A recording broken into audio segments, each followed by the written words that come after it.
Location, King Kai's planet time. Immediately after Goku's death on Namek, the small planet shook. Not from an earthquake or external force, but from the sheer presence of the being who had just materialized on its surface. King Kai stumbled backward from his house, his antennae twitching wildly as his senses were overwhelmed by an energy signature unlike anything he'd encountered in his millennia of existence. "Oh no," he whispered, watching as golden-green light flickered around the unconscious form lying in his front yard. "Oh no, no, no, no." Goku lay motionless where he'd appeared, his body still crackling with residual legendary energy from the transformation that had destroyed Namek. Even unconscious, even apparently peaceful, his power continued to fluctuate wildly, sending ripples of distortion through the fabric of spacetime around King Kai's tiny world. "Gregory, Bubbles," King Kai called frantically. "Stay inside, whatever you do, don't come out here." The cricket and monkey, sensing their master's terror, wisely chose to remain hidden. They could feel the wrongness in the air, the way reality itself seemed to bend and warp around the sleeping Saiyan. King Kai approached cautiously, every instinct screaming at him to maintain distance. As a Kai, he was sensitive to cosmic forces that most beings couldn't even perceive.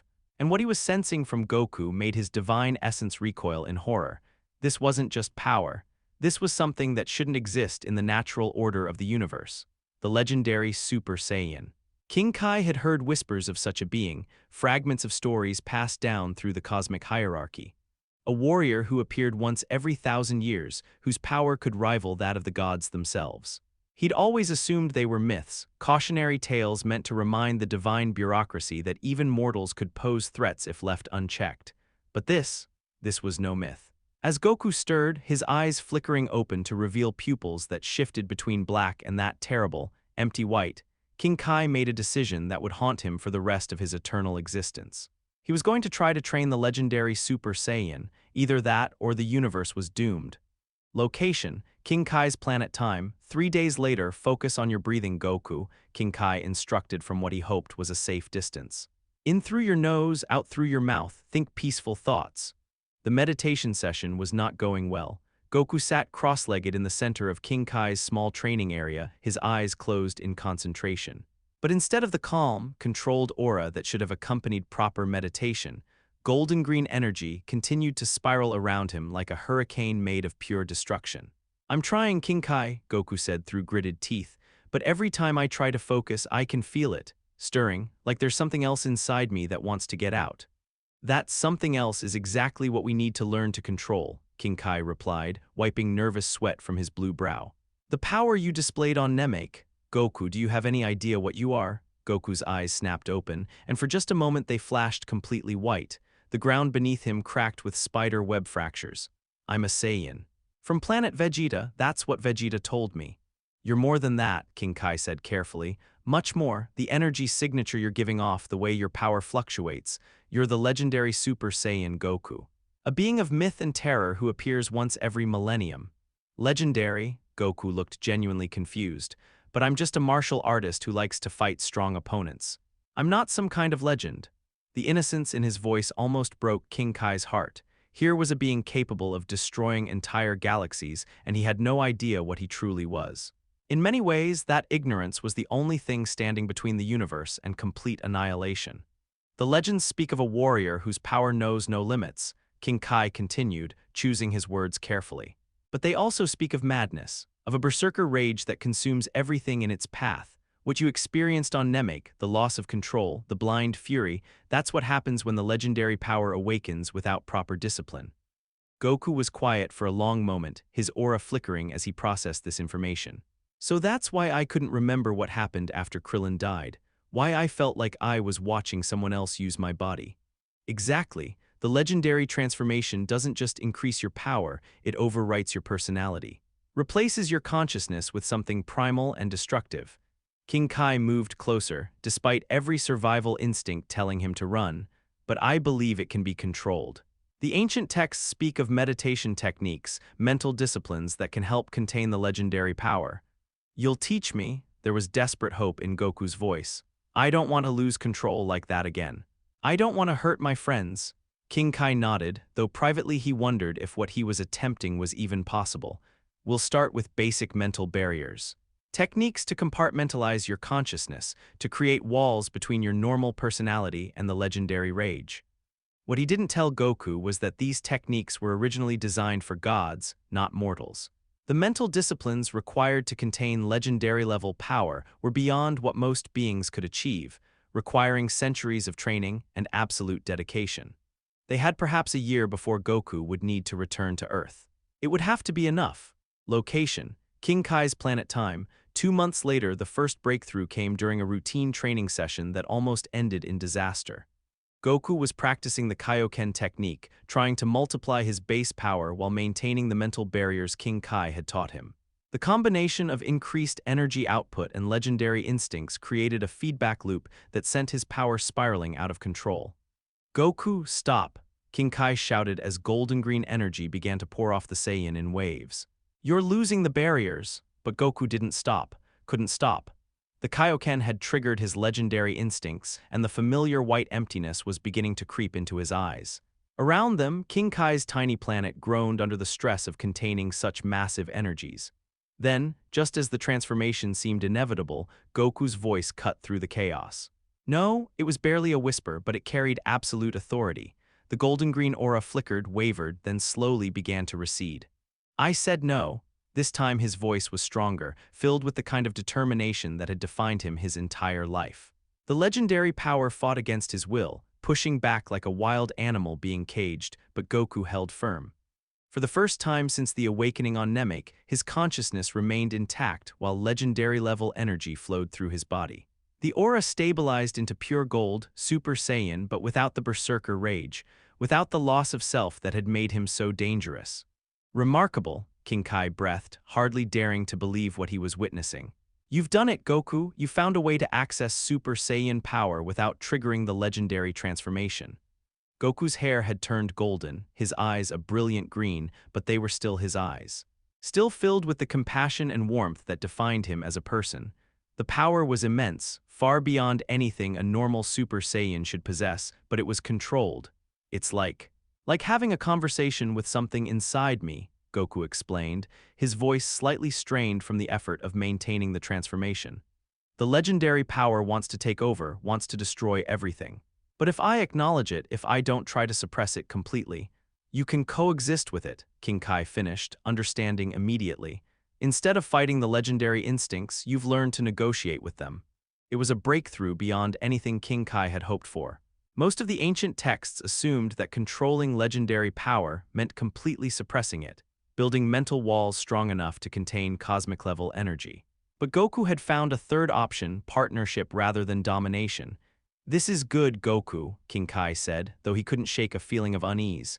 "But remember, this is just the first step. The true test will come when you're under extreme emotional stress. When someone you love is threatened, when you're pushed beyond your normal limits." Goku nodded, powering down from the controlled Super Saiyan state. "I understand, King Kai. The real challenge isn't learning to use this power, it's learning to stay myself while I use it." Over the following months, they worked tirelessly to refine this new approach. Goku learned to slip into the controlled Super Saiyan state at will, accessing legendary-level power without losing his humanity. He practiced maintaining his personality under increasingly stressful conditions, building mental discipline that went far beyond anything a normal warrior would ever need. But always, King Kai could sense it lurking beneath the surface, the true legendary transformation. The berserker state that had destroyed Namek and terrorized Frieza. It was contained now, held in check by Goku's will and the meditation techniques they'd developed. The question was whether that control would hold when it was truly tested. Location: King Kai's planet time. 6 months later, "I think I'm ready," Goku announced during one of their evening meditation sessions. "I can maintain the Super Saiyan state for hours now without feeling the legendary rage trying to break free." King Kai studied his student carefully. Goku had indeed made remarkable progress, mastering mental disciplines that should have taken centuries to learn. His control over the Super Saiyan transformation was perfect, allowing him to access immense power while retaining his compassionate nature. But King Kai's divine senses could still detect the deeper power lurking beneath the surface. The true legendary Super Saiyan transformation remained unchanged, a sleeping destroyer that could awaken at any moment. "Goku," he said carefully, "what we've accomplished here is extraordinary. You've learned to access Super Saiyan power without losing yourself to the legendary rage, but you need to understand that's not the same as mastering your true potential. What do you mean? The transformation you experienced on Namek, the one that destroyed the planet. That's your full power. What you're accessing now is just a fraction of what you're truly capable of. King Kai paused, choosing his words carefully. We've built a cage around the legendary power, yes. But the creature inside that cage is still there, still growing stronger. Goku was quiet for a moment, processing this information. So I'm not really in control, I'm just delaying the inevitable, not delaying learning. Every day you spend practicing these techniques, every moment you maintain conscious control over your power, you're building the mental strength you'll need when the time comes to face the legendary transformation directly. And when will that be? King Kai's expression grew grave. When the universe forces your hand, when someone threatens everything you hold dear, when your current power level isn't enough to protect the people you love, that's when the cage we've built will break. And when it does, the question won't be whether you can control the legendary power, it will be whether you can survive becoming it. The training continued, but both teacher and student knew they were racing against time. Somewhere out there, threats were gathering that would eventually push Goku beyond his current limits. Android attacks, cell games, forces of evil that would require more power than his controlled Super Saiyan state could provide. And when that day came, when the cage finally shattered and the true legendary Super Saiyan emerged, the universe would discover whether Goku's compassionate heart was strong enough to tame the destroyer within. King Kai could only pray that their training had been enough, because if it hadn't, if the legendary power ultimately consumed the man who wielded it, then the universe itself might not survive the consequences. Location: Snake Way Time. 1 year after arriving at King Kai's planet as Goku began the long journey back down Snake Way toward Earth, King Kai watched him go with a mixture of pride and terror.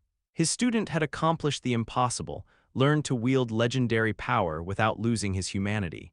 But the Kai's divine senses could still detect that deeper darkness, that sleeping destroyer that no amount of meditation could fully contain. It was patient, that legendary rage, waiting for the right moment, the right trigger, the right combination of desperation and need.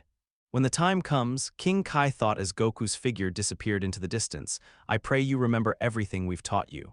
I pray your heart remains strong enough to guide the power instead of being consumed by it, because the universe is counting on it. Location: Mount Paozu, Earth Time. 3 years before the android threat, the house was silent when Goku arrived home. Not the comfortable silence of a family at peace, but the tense, fragile quiet that comes when people are afraid to speak, afraid to breathe too loudly, afraid to do anything that might shatter the illusion of normalcy they'd been desperately trying to maintain. Goku paused at the front door, his enhanced senses picking up the subtle signs of distress within. Chi-Chi's elevated heartbeat, Gohan's restless movement as he pretended to study, the way both of their key signatures flickered with anxiety whenever they sensed his approach. They were afraid of him. The realization hit harder than any physical blow he'd ever taken. His own family, the people he'd died to protect, were terrified of the man who'd come back to them. I'm home, he called out softly, stepping inside and carefully moderating his ki to its lowest possible level. Daddy, Gohan's voice carried forced cheer as the boy rushed to greet him, but Goku could see the wariness in his son's eyes. The way Gohan maintained just a little too much distance, ready to flee if necessary. Chi-Chi appeared in the doorway to the kitchen, dish towel clutched in hands that trembled almost imperceptibly. Welcome back, Goku. How was your training? It went well, he replied, noting how she flinched slightly when he spoke. Even his voice seemed to unnerve her now. King Kai taught me a lot about control. The word control hung in the air between them, heavy with unspoken implications. They all knew what he was referring to, though none of them wanted to acknowledge it directly. The monster he'd become on Namek, the golden-green nightmare that had destroyed a planet. That's good, Chi-Chi said, her voice barely above a whisper. Control is important. Dinner was a stilted affair. Gohan made small talk about his studies, clearly trying to fill the uncomfortable silence. Chi-Chi served the meal with mechanical precision, avoiding direct eye contact. And Goku tried to pretend that everything was normal, that his family wasn't treating him like a bomb that might explode at any moment. It wasn't until after Gohan had gone to bed that the facade finally cracked. Chi-Chi, Goku began gently, we need to talk about. No, her response was sharp, desperate. We don't need to talk about anything. You're home, you're safe, and that's all that matters. But you're afraid of me. The simple statement shattered what remained of her composure. Chi-Chi's carefully maintained calm dissolved into tears, her shoulders shaking as weeks of suppressed terror finally broke free. Of course I'm afraid, she sobbed. Do you have any idea what it was like watching the news reports from Namek, seeing you, seeing what you became? Goku moved toward her, instinctively wanting to offer comfort, but she stepped back with a sharp intake of breath. The rejection cut deeper than any enemy attack ever had. Chi-Chi, please, I'm still me, I'm still your husband. Are you? Her eyes were red with tears, but her voice carried a desperate kind of strength. Because the man I married would never. Could never do what you did. The Goku I know doesn't have that kind of darkness inside him. I don't understand it either, he admitted, sinking into a chair with his head in his hands. King Kai explained some of it, about being a legendary Super Saiyan, about power that comes with madness, but I still don't know why it happened to me. Legendary? Chi-Chi's voice was hollow. You mean there have been others like you? According to King Kai, yes, warriors who appeared throughout history, leaving nothing but destruction in their wake. Goku looked up at her, his eyes filled with pain. But I learned to control it, Chi-Chi. I spent a whole year training, building mental barriers, learning to stay myself even when I access that power. Can you promise me? The question came out as a whisper. Can you promise me that you'll never lose control like that again, that you'll never become that thing around Gohan and me? Goku wanted to say yes. Wanted to offer her the absolute certainty she desperately needed. But King Kai's warnings echoed in his mind, about how the legendary power grew stronger under extreme stress, about how there were forces out there that might push him beyond his current limits. His hesitation was answer enough. I'll do everything I can, he said finally. I'll never stop fighting to stay in control, but Chi-Chi, there might come a time when I don't have a choice, when someone threatens you or Gohan and I have to, then maybe you should stay away. The words came out flat, emotionless, but they hit him like a physical blow. Maybe the safest thing for all of us is if you don't come home anymore. The silence that followed was deafening. Location: Mount Paozu training area time. 2 weeks later, Goku stood alone in the forest clearing where he trained as a child, his golden aura flickering around him as he practiced maintaining the controlled Super Saiyan transformation. The familiar surroundings should have been comforting, but instead they only emphasized how isolated he'd become. Chi-Chi barely spoke to him anymore, responding to his attempts at conversation with monosyllabic answers and forced politeness. She'd moved into the guest bedroom, claiming she needed space to think. Gohan tried to act normal, but Goku could sense the confusion and fear radiating from his young son. His family was falling apart and he didn't know how to fix it. You're holding back. The voice belonged to Piccolo, who emerged from the tree line with his usual stoic expression. The Namekian had been watching Goku's training sessions from a distance, studying the way his power fluctuated. I don't know what you mean, Goku replied, though he powered down from the Super Saiyan state. Your transformation.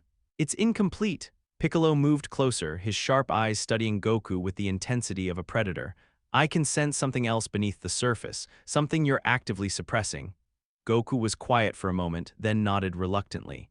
King Kai taught me to access Super Saiyan power without triggering the other transformation, the legendary one, the one that destroyed Namek. Yes. Piccolo was silent for a long moment, processing this information. He'd sensed the wrongness in Goku's energy signature ever since his return from space, the way his ki contained harmonics that shouldn't exist in nature. Show me, he said finally. What? Show me the real transformation. The legendary power you're so afraid of. Goku stepped back, shaking his head. I can't do that, Piccolo. It's too dangerous. If I lose control, then I'll stop you. The Namekian's voice carried absolute confidence.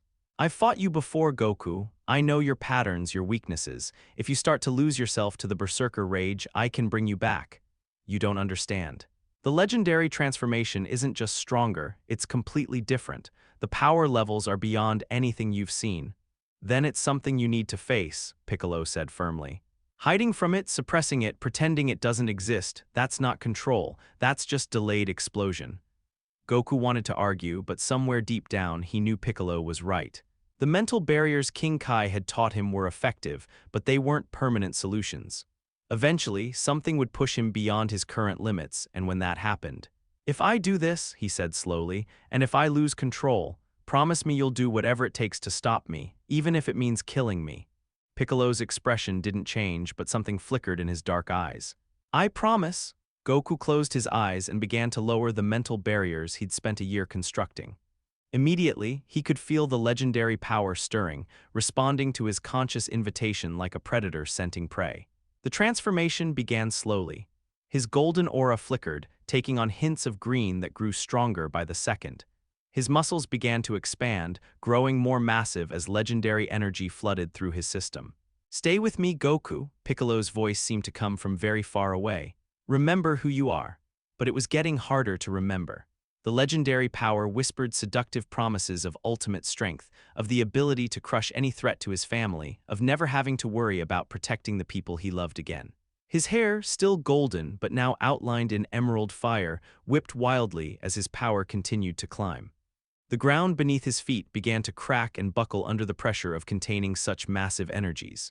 "Goku!" Piccolo's shout cut through the growing haze of rage, serving as an anchor point for his fragmenting consciousness. Goku focused on that voice, using it to maintain some thread of self-awareness as the legendary transformation reached its peak. When he opened his eyes, they were still his own, still green instead of the terrible empty white that had marked his berserker state on Namek. "Incredible," Piccolo breathed, staring at his transformed friend. "Your power level. It's beyond anything I can measure, but you're still in there, still conscious." Goku nodded, though speaking required tremendous effort. The legendary power wanted to consume him, wanted to reduce his consciousness to nothing but hunger for destruction. Maintaining his personality while accessing this level of energy was like trying to have a conversation while being torn apart by hurricane winds. "I can't hold this for long," he managed. The rage. "It's always there, always trying to take over." "Then don't fight it," Piccolo said suddenly. "Accept it as part of yourself." "What?" "The rage, the destructive impulses, they're not separate from you. They're aspects of your personality that have been amplified by legendary power." The Namekian's voice was calm, analytical. "Instead of trying to suppress them, acknowledge them. Give them a voice, but don't let them have control." It was similar to what King Kai had taught him, but with a crucial difference. Instead of building walls between his normal personality and the legendary rage, Piccolo was suggesting integration. Goku let himself feel the anger that fueled the transformation. Anger at enemies who threatened his family, rage at his own helplessness when faced with forces beyond his control. Fury at the cosmic injustices that put innocent people in harm's way. The emotions were his, they'd always been his. The legendary power had simply amplified them beyond all recognition. "That's it," Piccolo said, sensing the change in Goku's energy signature. "The power is yours, the rage is yours, all of it belongs to you, not the other way around." For the first time since the awakening on Namek, Goku felt truly in control of the legendary transformation. The massive power flowed through him smoothly, no longer fighting against his consciousness but working in harmony with it. The training session that followed was unlike anything either of them had experienced. Goku's legendary power made him faster, stronger, and more intuitive than should have been possible, while his maintained personality allowed him to use that strength strategically rather than destructively. When he finally powered down an hour later, both warriors were exhausted but satisfied. They'd proven that the legendary transformation could be controlled, that it was possible to access cosmic-level power without losing one's humanity. "This is what you need to show them," Piccolo said as they rested. "Chi-Chi and Gohan need to see that you're still you, even when you're using the legendary power." Goku shook his head. "I can't risk it. If something goes wrong, if I lose control around them, then you'll never have your family back." Piccolo's voice was blunt but not unkind. "They're afraid because they don't understand. Show them that the power serves you, not the other way around." That evening, Goku found Chi-Chi sitting on the front porch, staring up at the stars with an expression of profound sadness. "Chi-Chi," he said gently, settling beside her with careful attention to his energy levels. "There's something I need to show you." "Goku, I don't think I can, please. Just trust me for a few minutes." She looked at him then, really looked at him for the first time since his return. What she saw in his eyes, the love, the desperation, the absolute determination to make things right, made her nod reluctantly. "Gohan should see this too," she said quietly. When their son joined them on the porch, Goku stood and moved to the center of their small yard. "I'm going to show you both something that might be frightening. But I need you to understand that no matter what you see, no matter how I look or how powerful I become, I'm still me, I'm still your husband and your father." He began the transformation slowly, letting his power build gradually so they could adjust to each stage. First the golden Super Saiyan form they'd seen in news footage, then the gradual shift toward green as legendary energy began to mix with his aura. Chi-Chi's breath caught as his muscles began to expand, as his hair took on that terrible emerald outline they'd seen in nightmares. But his eyes remained warm and loving and utterly, recognizably human. "Hi, Chi-Chi," he said softly, his voice deeper but still unmistakably his own. "Hi, Gohan." "It's still me." Gohan was the first to respond, his young face lighting up with wonder rather than fear. "Dad, you're still you." "That's right, son. The power is scary, I know, but it's my power. It serves me, not the other way around." Chi-Chi stood slowly, tears streaming down her face as she approached her transformed husband. "You're really still in there, still my Goku." "Always," he promised, powering down to embrace her. "No matter what form I take, no matter how strong I become, I'll always be the man who loves you and Gohan more than anything in the universe." For the first time in weeks, their family felt whole again. But even as they held each other under the starlit sky, none of them realized that young Gohan's power level had been fluctuating throughout the demonstration. That watching his father's legendary transformation had awakened something similar in his own genetic code. The legendary Super Saiyan legacy was about to claim its next generation.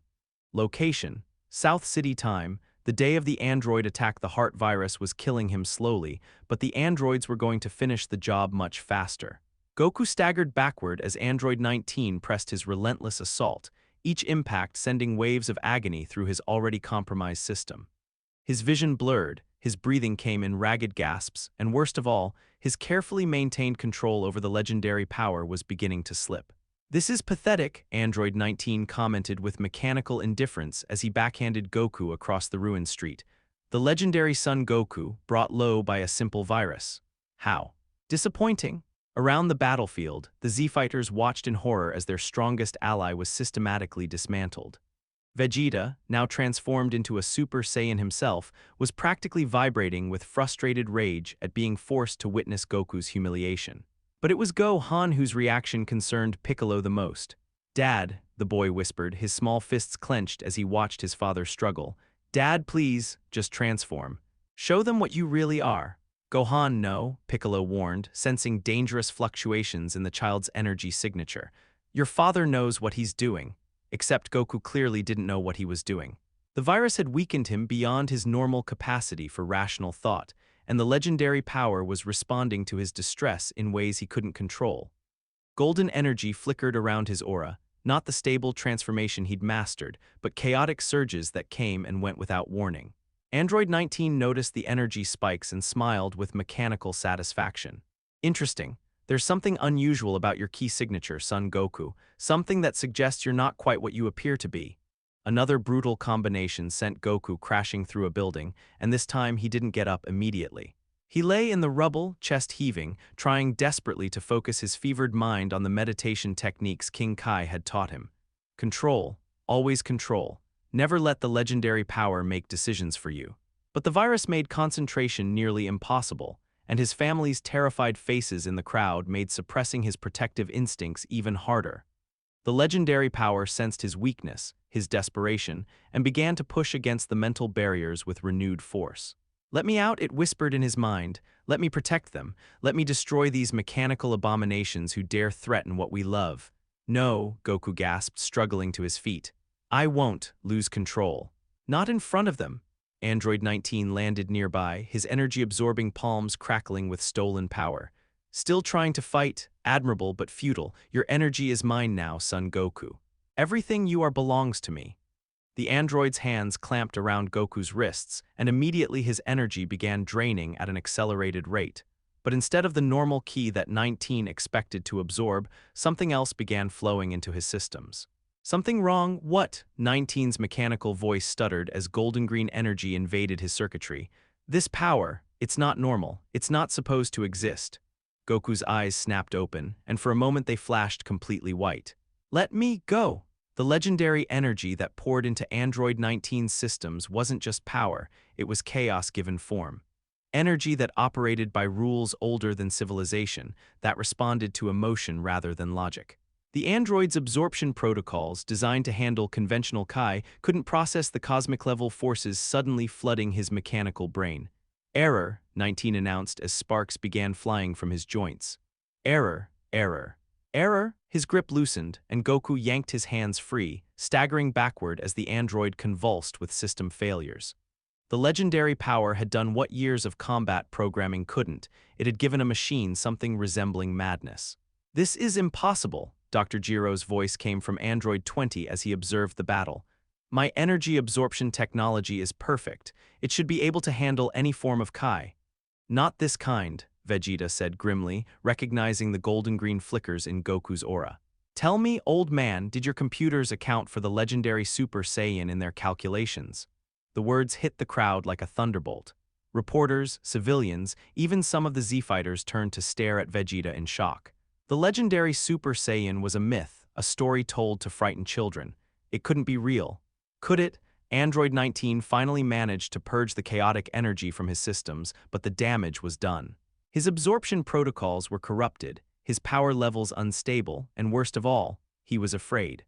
Artificial intelligence wasn't supposed to experience fear, but the legendary power had shown him visions of cosmic destruction, of civilizations reduced to ash by beings whose power defied comprehension. "What are you?" he whispered, backing away from Goku despite his superior specifications. Goku straightened slowly, his fever-bright eyes locked on the android. The virus was still killing him, still making rational thought nearly impossible, but now he had something to focus on besides the pain.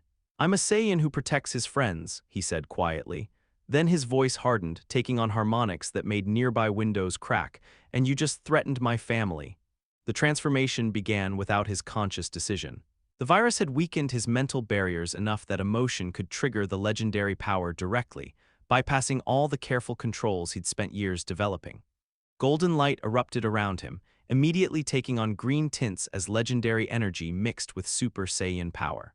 His muscles expanded, his hair spiked higher, and his aura became so intense that the air itself began to shimmer with heat distortion. But unlike on Namek, his eyes remained his own. Fever-bright and furious, but still recognizably human.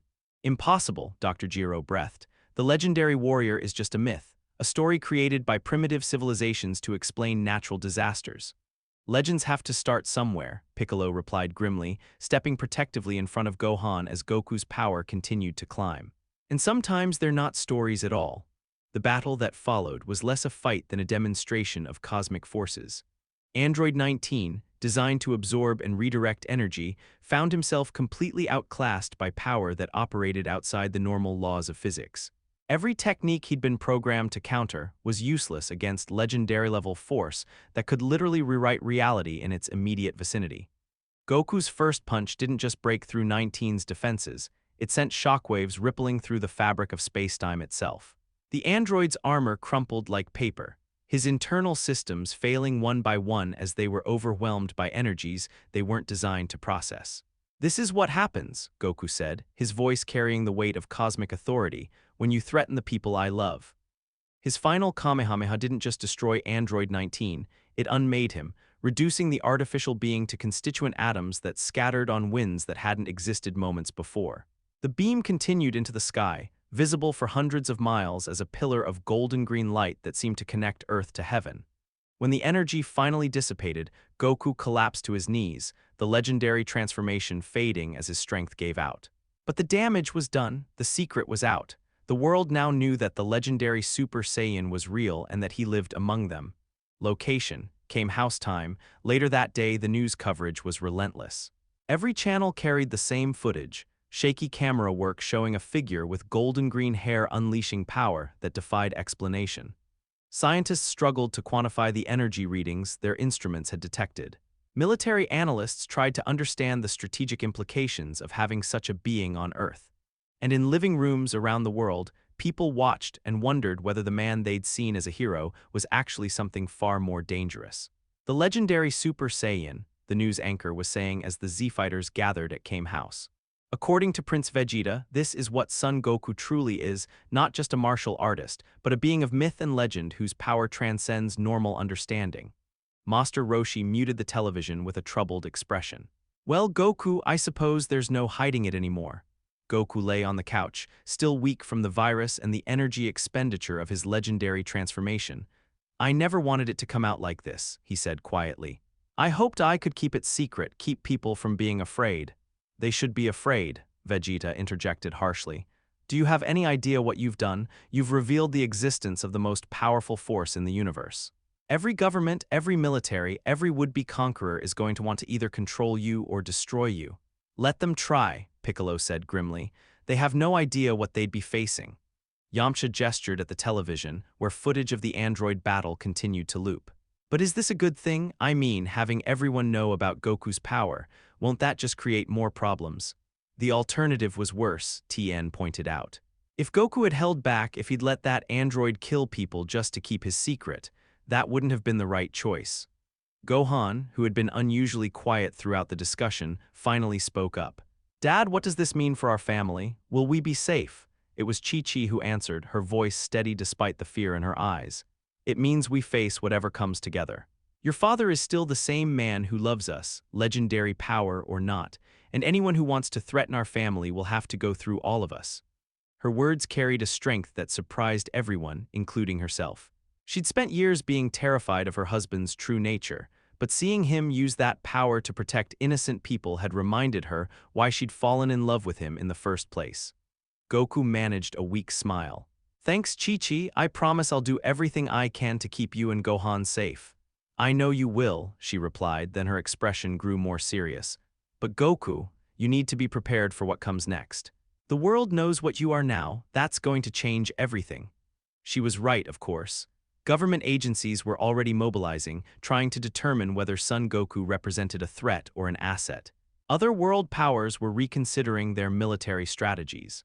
And somewhere in the depths of space, forces that had been content to ignore Earth were beginning to take notice of the energy readings that had briefly lit up sensors across the galaxy. The age of secrecy was over. The legendary Super Saiyan had revealed himself to the universe, and the universe was preparing to respond. But for now, in the quiet sanctuary of Kame House, surrounded by friends and family who accepted him for what he was, Goku allowed himself to rest.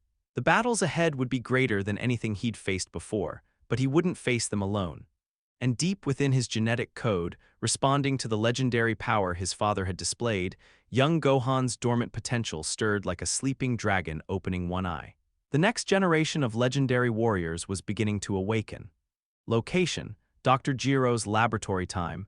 That evening, Dr. Gero stared at the data streaming across his monitors, his aged hands shaking as he processed the implications of what he'd witnessed. The energy readings from Goku's transformation were beyond anything his computers could analyze properly, power levels that seemed to operate outside the normal laws of physics. Computer, he said hoarsely, cross-reference today's energy readings with all known Saiyan power signatures. Analysis complete, the artificial voice replied. No match found in current database. Recommend expanding search parameters to include theoretical and mythological references. Do it. New data began flowing across the screens, fragments of legends, mathematical models of impossible power levels, theoretical frameworks for energy that could affect reality itself. And at the center of it all was a single, terrifying conclusion. The legendary Super Saiyan wasn't just more powerful than normal Saiyans. He was a completely different category of being, operating by rules that science barely understood. Android 17 and 18, Dr. Gero called to his greatest creations. I'm upgrading your specifications. The target parameters have changed. The two androids looked up from their containment pods, their artificial consciousness already calculating new combat scenarios based on the data they'd absorbed. Just how strong is this legendary warrior? Android 17 asked with clinical curiosity. Dr. Gero's smile was cold and calculating. Strong enough to destroy planets, apparently. But even legends can be killed with sufficient preparation. And if we can't kill him, the old scientist's expression grew dark, then we ensure he can never use that power to threaten our objectives. There are ways to neutralize even legendary warriors, my dear children, ways that don't require matching their strength. As he began inputting new programming into their systems, Dr. Gero couldn't shake the feeling that he'd unleashed something beyond his control. But it was too late to stop now. The androids would awaken soon, and when they did, they would be prepared for everything the legendary warrior could throw at them. Or so he hoped, because if his calculations were wrong, if the legendary Super Saiyan truly was as unstoppable as the ancient legends claimed, then the world was about to face its greatest test: location. The hyperbolic time chamber time. Preparing for the Cell games, the scream that echoed through the hyperbolic time chamber wasn't one of pain. It was the sound of power beyond comprehension, trying to find expression through a 12-year-old boy's vocal cords. Gohan floated in the center of the white void, golden energy crackling around him as he struggled to maintain the Super Saiyan transformation his father was teaching him. But there was something else mixed in with the familiar Kai, something that made the very air around him shimmer with heat distortion and caused reality to bend at the edges. "Easy, Gohan," Goku said from a safe distance, his own legendary senses picking up the chaotic energy patterns surrounding his son. "Don't force it, let the power flow naturally." "I can't control it, Dad." Gohan's voice cracked with frustration and barely contained power. "It feels like there's something else inside me, something that wants to get out." Goku's expression grew grave. He'd been hoping this day wouldn't come for years yet, that Gohan might be spared the burden of legendary power until he was older, more mature, better able to handle the psychological strain. But genetics didn't wait for convenient timing. "Gohan," he said gently, moving closer despite the dangerous energy fluctuations. "I need you to listen to me very carefully, what you're feeling, what's trying to break free. It's the same power I carry, the legendary power." Gohan's eyes snapped open, and for just a moment they flickered white before returning to their normal black. "You mean I'm like you? I'm a legendary Super Saiyan too?" "Not exactly like me," Goku explained, settling into a cross-legged position near his floating son. "Every legendary warrior is different, but yes, you've inherited the potential. The question is whether we can help you control it before it controls you." The training session that followed was unlike anything either of them had experienced.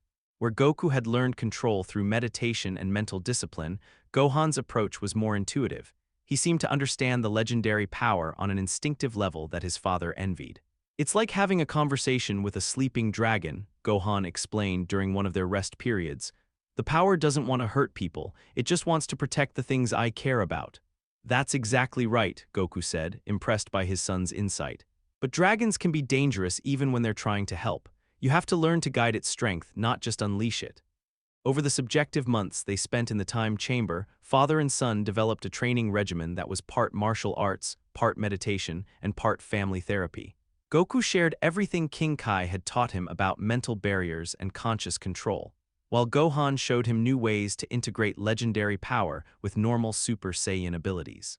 The breakthrough came during a sparring match that pushed both of them to their limits. Goku had transformed into his controlled legendary state, golden hair outlined with green, massive power perfectly contained by years of mental discipline. Gohan, trying to match his father's level, had achieved something neither of them expected. Instead of the wild, uncontrolled legendary transformation they'd feared, Gohan's power manifested as something new. His hair remained golden, but his aura took on a silver-green tint that seemed to shift and flow like liquid mercury. His power level spiked far beyond normal Super Saiyan limits, but his personality remained completely intact. "Incredible," Goku breathed, studying his son's transformed state. "You're accessing legendary-level power, but it's refined, elegant, nothing like the berserker rage I experienced." Gohan looked down at his hands, watching silver-green energy dance between his fingers.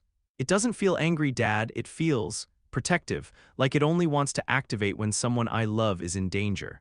"Show me," Goku said, then launched himself forward in a lightning-fast attack.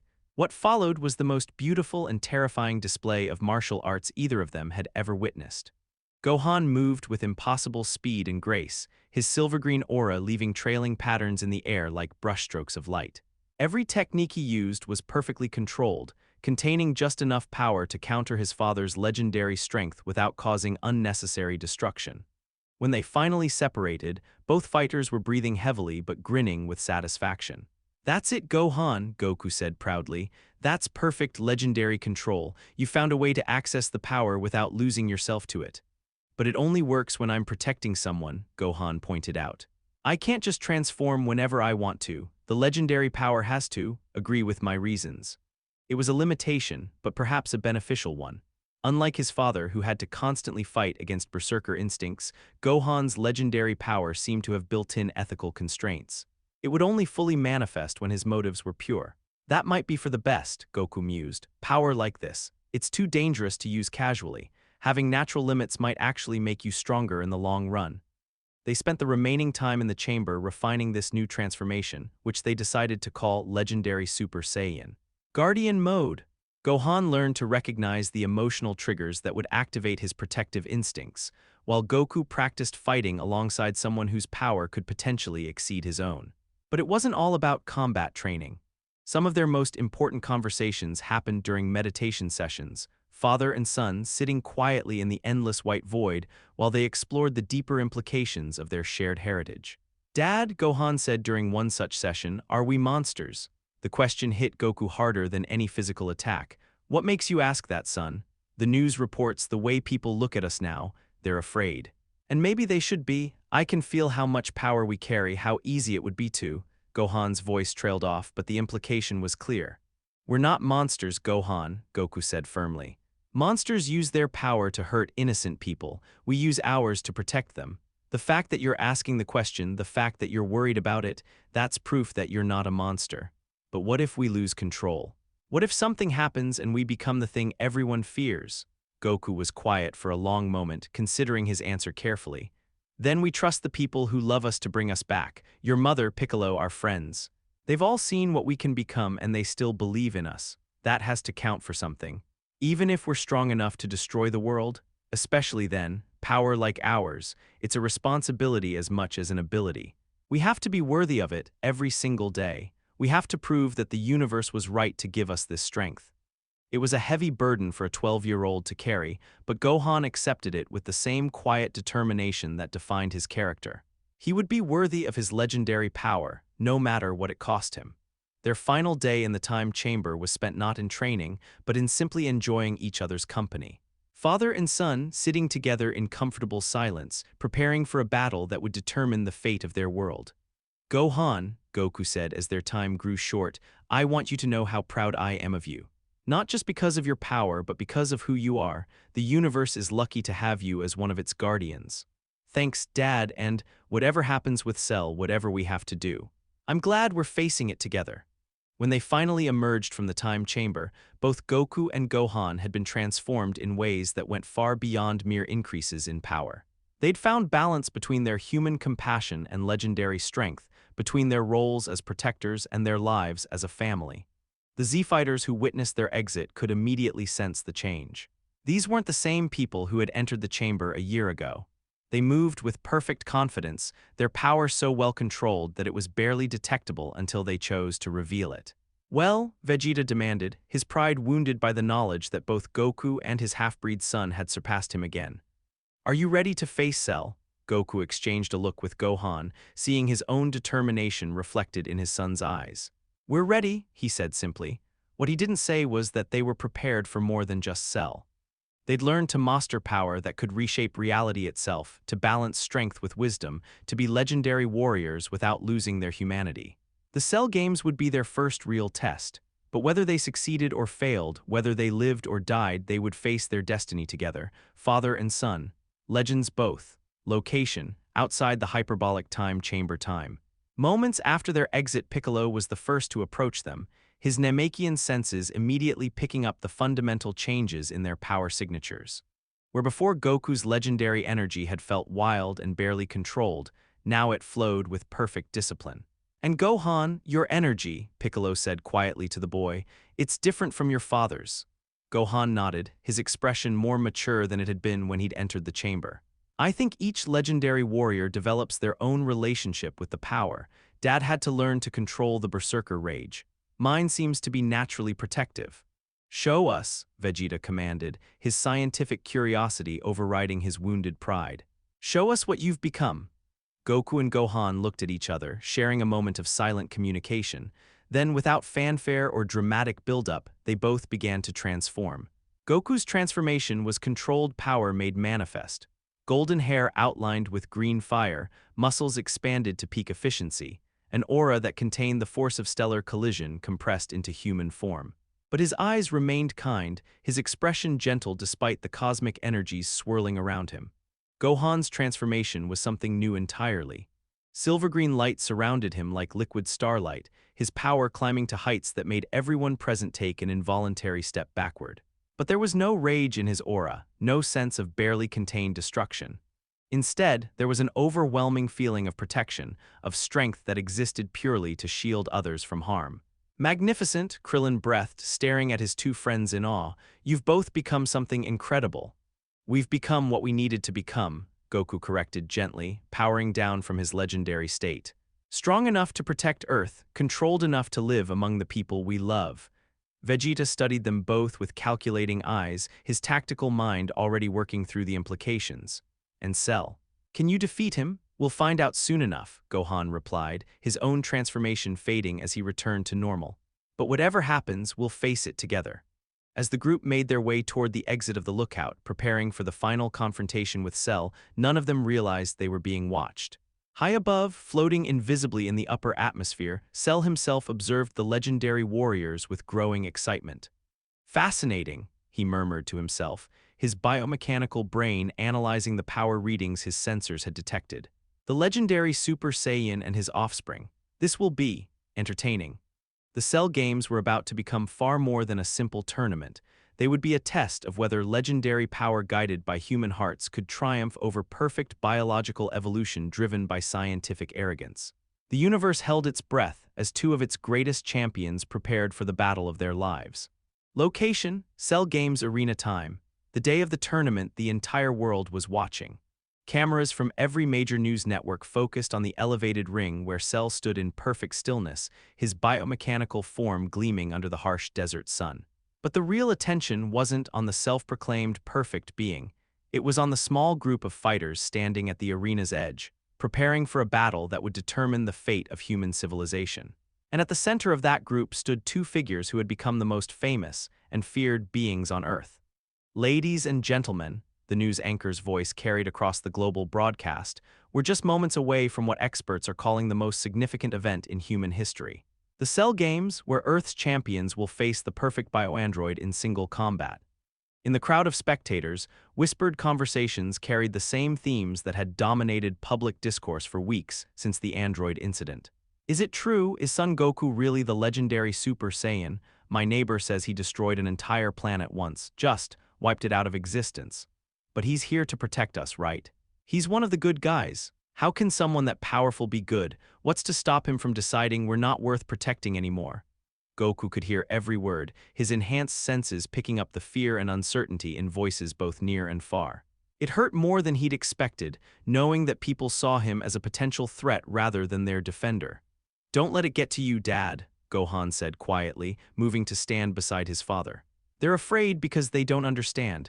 Once they see us fight for them, they'll know we're on their side. I hope you're right, son, Goku replied, though his expression remained troubled. But fear has a way of outlasting evidence sometimes. From his position across the arena, Cell observed the father-son exchange with predatory interest. His biomechanical brain, enhanced with genetic material from the universe's greatest warriors, had been analyzing the legendary Saiyans ever since their power had first been revealed to the world.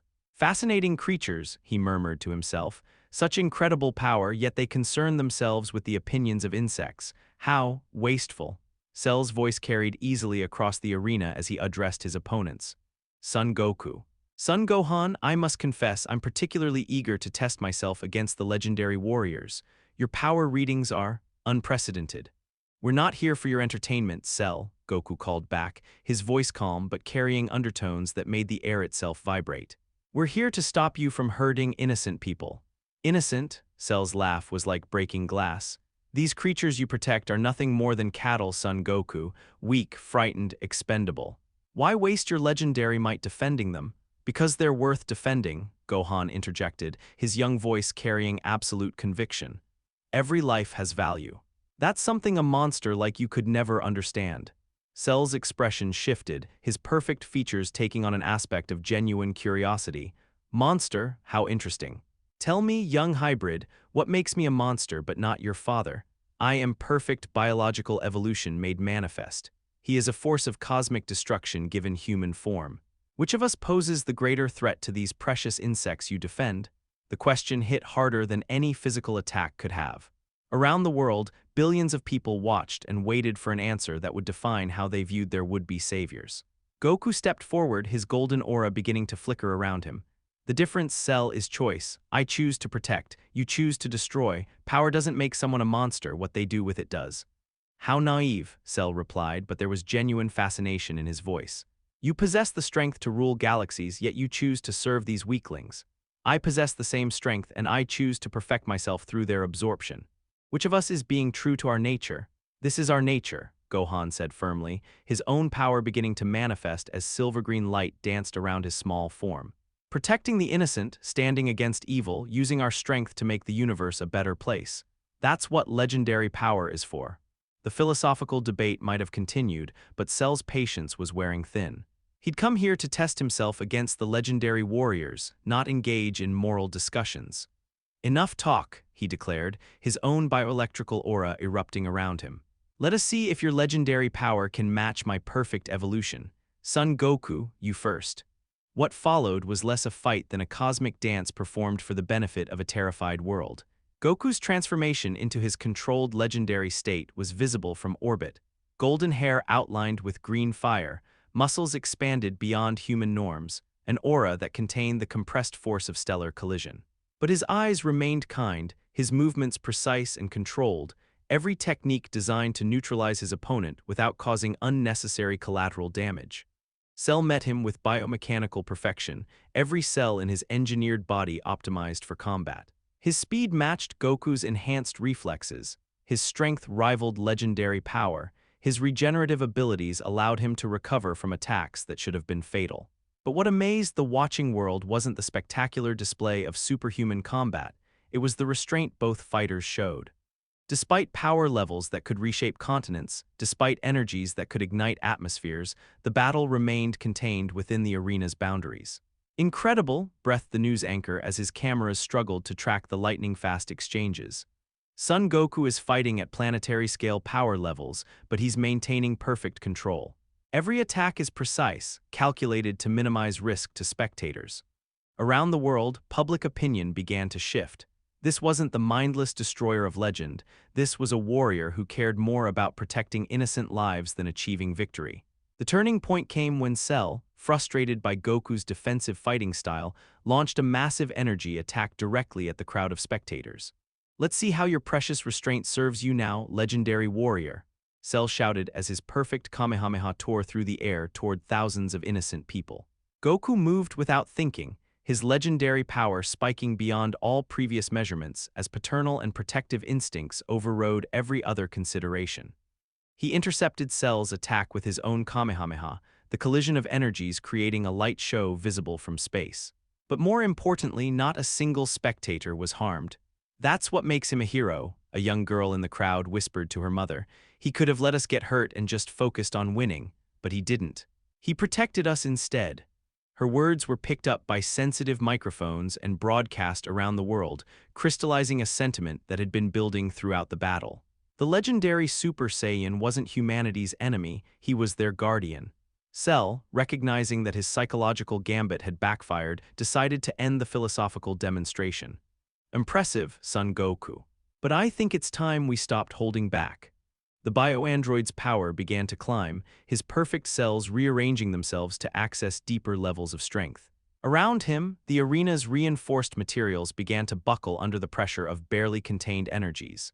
But instead of meeting this escalation with increased aggression, Goku did something that surprised everyone, including Cell. He powered down. I forfeit, he announced, his legendary transformation fading as he returned to normal. The silence that followed was deafening. What? Vegeta's outraged shout echoed across the arena. You can't be serious, Kakarot. You're the only one who can match his power. No, Goku said calmly, his eyes finding his son in the crowd of fighters. I'm not the only one, and more importantly, I'm not the right one. He turned to address Cell directly. You want to face the legendary power at its peak. You want to test yourself against evolution's ultimate achievement. Goku's smile was sad but proud. Then face my son. Because Gohan isn't just strong enough to beat you, he's pure enough to do it without losing himself. The world watched in stunned silence as a 12-year-old boy stepped into the ring to face the most dangerous being in the universe. But Gohan's son was no ordinary child. He was the next evolution of legendary power, strength guided by compassion, might tempered by wisdom, the fury of cosmic forces channeled through a heart that would never stop caring about innocent life. As silver-green light began to dance around him, as his power climbed toward heights that made even Cell's perfect form seem small by comparison, the watching world finally understood.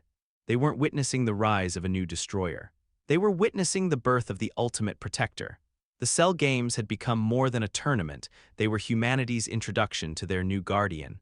And in living rooms around the world, fear began to transform into something much more powerful. Hope, location, Cell Games arena time. Moments after Goku's forfeit, Cell stared at the small boy standing across from him, his biomechanical brain struggling to process what his sensors were telling him. The power readings coming from Gohan were impossible, not just because of their magnitude, but because of their nature. Where Goku's legendary energy had felt wild and barely contained, requiring constant mental discipline to control, Gohan's power flowed like a river of liquid starlight. Natural, effortless, perfectly balanced between destruction and creation. "You cannot be serious," Cell said, his perfect confidence wavering for the first time. "A child. You would send a child to face perfection incarnate." "I'm not just a child," Gohan replied, his voice carrying harmonics that made reality itself seem to listen. "I'm the son of the legendary Super Saiyan. And unlike my father, I was born knowing what this power is for." Around the arena, the Z-Fighters watched with mixed emotions as the youngest member of their group prepared for the battle of his life. Some felt pride at Gohan's courage. Others felt horror at the burden being placed on such young shoulders. But all of them recognized the truth Goku had seen: Gohan wasn't just their strongest fighter. He was their purest one. "Show him, Gohan," Piccolo called out, his voice filled with paternal pride. "Show the world what a real guardian looks like."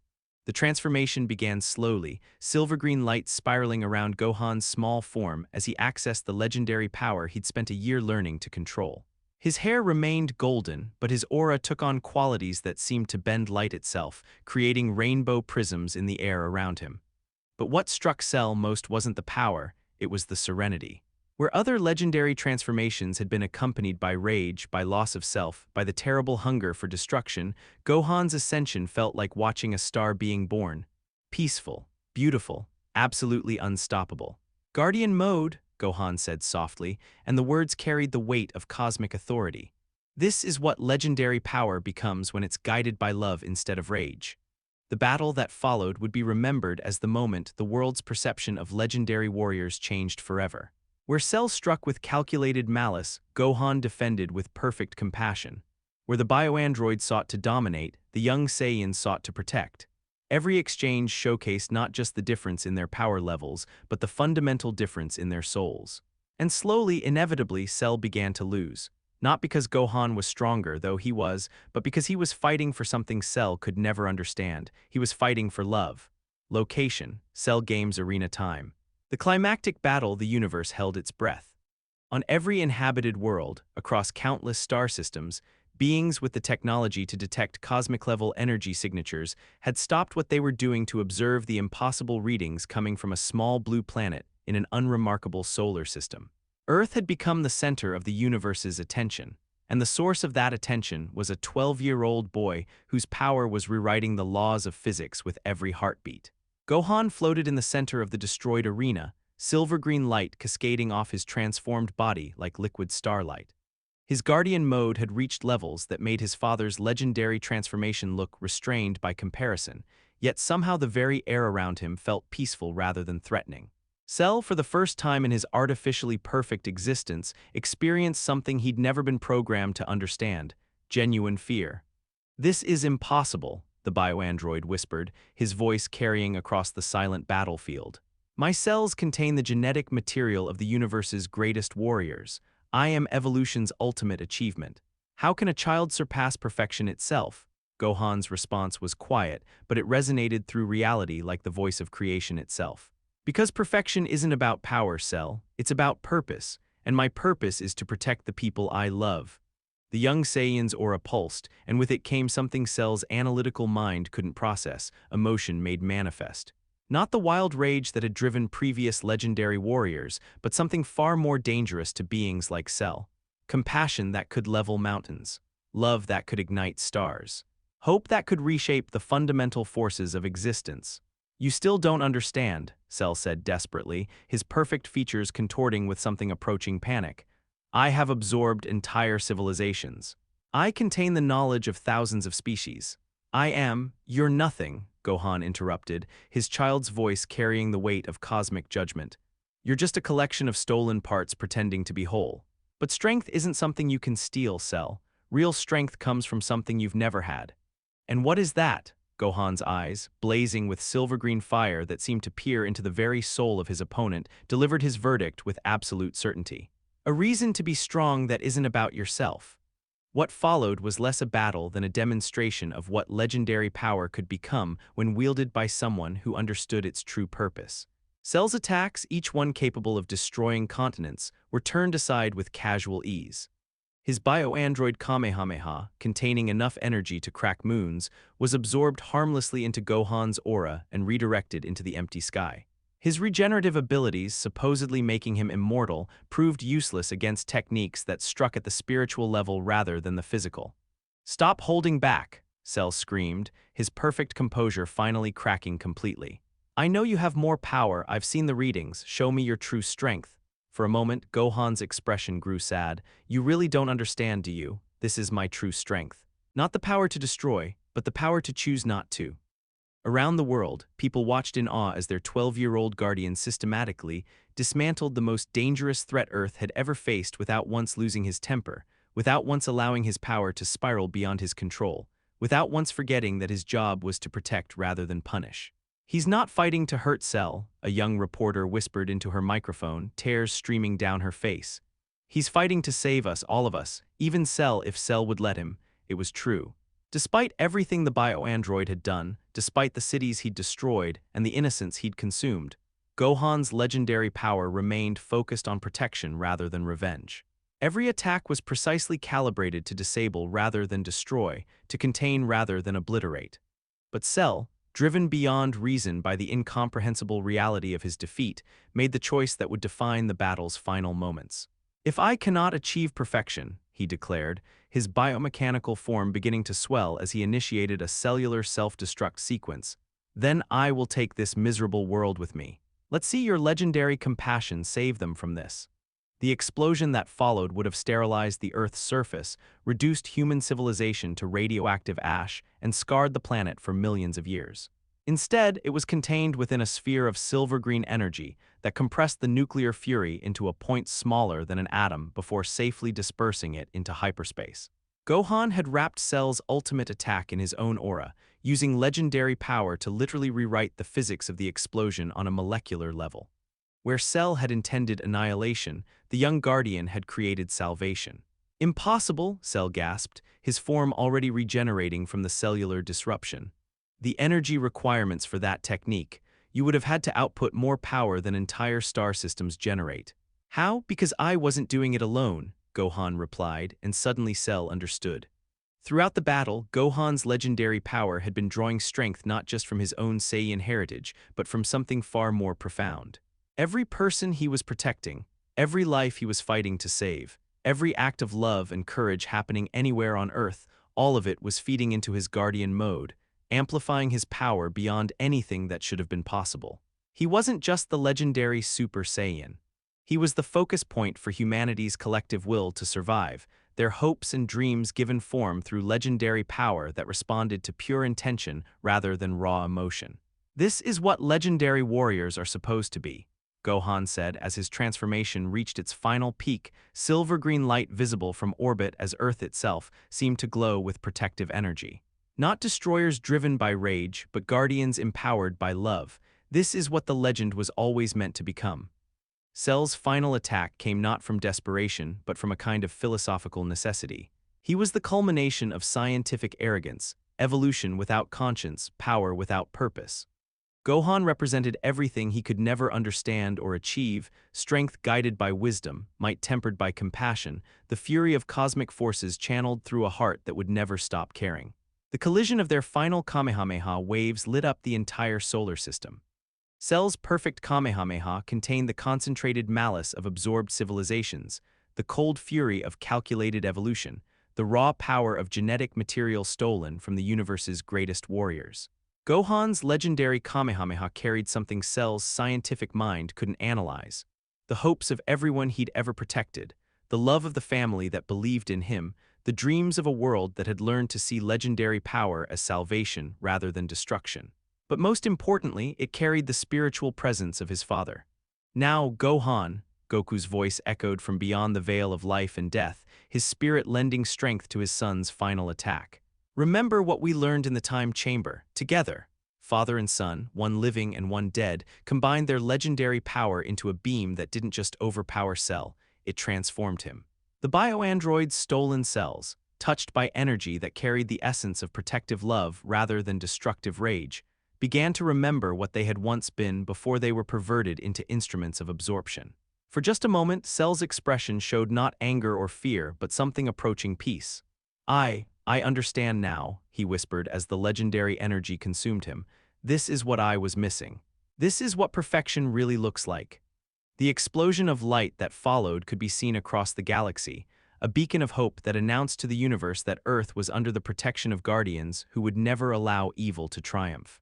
When the light faded, when the energy dissipated, when the arena fell silent once again, only one figure remained standing. Gohan's son, 12 years old, the legendary Super Saiyan's heir, Earth's guardian. The boy who had shown the universe what legendary power was truly meant to be. Location: Cell Games Arena time. Immediately after Cell's defeat, the silence lasted exactly 3 seconds. Then the world erupted. Cheers from the spectator stands. Celebrations in every major city.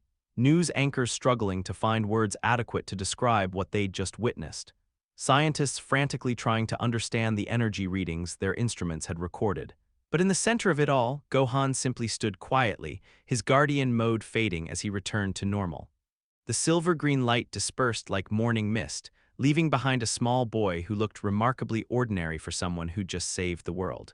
Gohan, Piccolo was the first to reach him, the Namekian's usual stoic demeanor completely abandoned as he swept his student into a fierce embrace.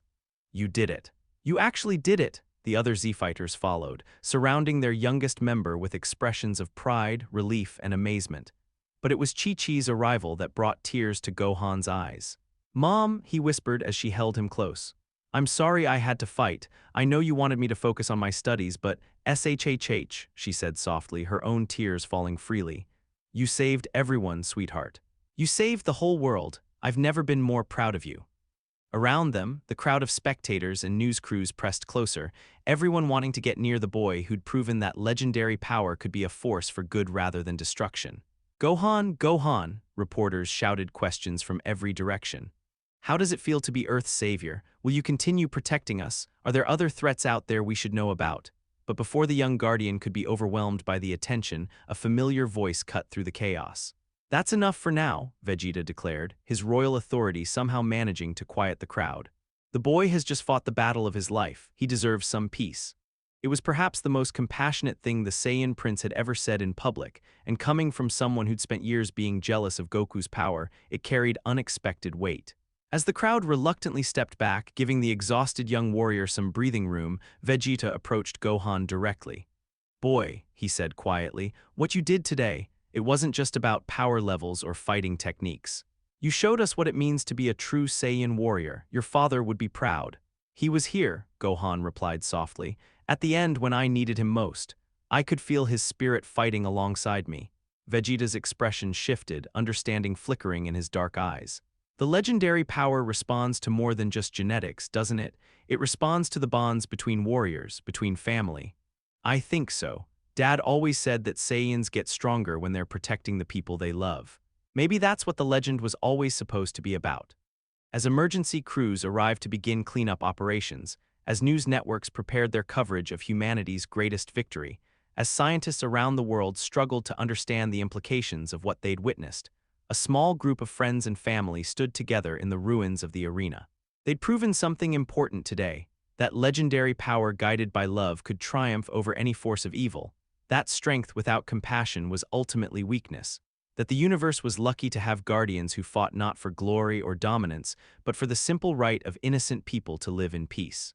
The Cell Games were over, but for Gohan's son, they were just the beginning of a lifetime spent protecting a world that had learned to see his legendary heritage not as a threat, but as their greatest hope. As the sun set over the arena, painting the sky in shades of gold and green that seemed to echo his guardian mode transformation, Gohan made a silent promise to the universe. He would be worthy of the power he carried. He would prove that legendary warriors could be forces of creation rather than destruction, and he would never, ever let the innocent suffer while he had the strength to protect them. The world was safe. And the legend of the compassionate guardian had only just begun. Location: around the world time, that evening the celebrations continued long into the night. In cities and towns across the globe, people gathered to honor the boy who'd saved them all. Statues were commissioned, songs were written, children played games where they pretended to be the legendary Super Saiyan son fighting against impossible odds. But perhaps the most important change was happening in quieter places, in conversations between parents and children, in classrooms where teachers struggled to explain what they'd witnessed, in the hearts of people who'd seen what true heroism looked like. "Mommy," a little girl asked as her mother tucked her into bed, "are we safe now? Will the bad monsters stay away?" "Yes, sweetheart," her mother replied, and for the first time in months she truly believed it. "We have guardians now. Special people who will always protect us. Like Gohan, just like Gohan." Similar conversations were happening in languages across the earth, in cultures that had never heard of Saiyans or legendary warriors but now understood that they lived under the protection of beings who would never let them come to harm. The age of fear was ending, the age of guardians had begun. Location: Mount Paozu time, 7 years after the Cell Games, the morning training session had become a family tradition. In the pre-dawn darkness, 3 figures moved through the forest clearing behind the Sun family home, their movements too fast for normal human eyes to follow. Golden light flickered between the trees as father and son sparred while Chi-Chi observed from the porch, no longer afraid but still awed by the casual display of legendary power. "Your control has gotten even better, Gohan," Goku said as they paused to catch their breath. "Guardian mode feels completely natural now." Gohan nodded, his 17-year-old frame now tall and lean like his father's. "It's strange, Dad, the legendary power doesn't feel separate from me anymore. It's just part of who I am." "That's exactly how it should be," Goku replied with pride. "King Kai always said the goal wasn't to suppress the legendary power, but to integrate it. You've done that better than I ever hoped." The 7 years since Cell's defeat had been the most peaceful period in Earth's recorded history. Crime rates had plummeted worldwide. Few criminals were willing to risk attracting the attention of beings who could level mountains with a thought. International conflicts had virtually disappeared, replaced by cooperation born from the shared knowledge that they all lived under the same protective umbrella. And at the center of it all was the Sun family, living quietly in their mountain home, while the world celebrated them as humanity's greatest guardians. "How was school yesterday?" Goku asked as they walked back toward the house. Gohan's expression grew slightly uncomfortable. "It was complicated. Everyone knows who I am now, obviously, but they don't know how to act around me. Half the class treats me like I might accidentally vaporize them, and the other half expects me to solve every problem in the universe." It was the burden that came with being the world's most famous teenager. Despite his family's attempts to maintain normalcy, Gohan's son could never truly escape the reality of what he'd become in the public consciousness. The boy who saved the world, the legendary guardian, the symbol of hope for an entire planet. "You could always switch to homeschooling," Chi-Chi suggested as they joined her on the porch. "I know the material well enough to—" "Mom, we've talked about this," Gohan interrupted gently. "I need to be around normal people sometimes. I need to remember what I'm protecting." It was a mature perspective from someone who'd been forced to grow up too quickly, but both parents recognized the wisdom in it. Gohan's legendary power was fueled by his connection to humanity. Isolating him from the very people he'd sworn to protect would ultimately weaken him. "Besides," Gohan continued with a slight grin, "someone has to represent the family at the World Tournament next week." Goku's eyes lit up with excitement. "Are you really going to enter? It's been 7 years since you fought anyone seriously." "I think it's time," Gohan replied. "People need to see that their guardian is still strong, still ready to protect them if necessary. And honestly, I miss the competition sometimes." What he didn't say was that his legendary power had been growing restless during the long peace. Guardian mode was designed to activate in response to threats against innocent life, but with no major enemies emerging, Gohan hadn't been able to access his full potential in years. The World Tournament would provide a safe outlet for capabilities that could reshape continents. "Well, you won't be the only legendary warrior there," Chi-Chi pointed out. "Vegeta's been training non-stop for this tournament. I think he sees it as his chance to finally prove he can match your father's power." Goku's expression grew thoughtful. "Vegeta's been different lately, more focused but also more desperate. Like he's running out of time to prove something." It was an accurate observation. In the years since Cell's defeat, Prince Vegeta had thrown himself into training with an intensity that bordered on obsession.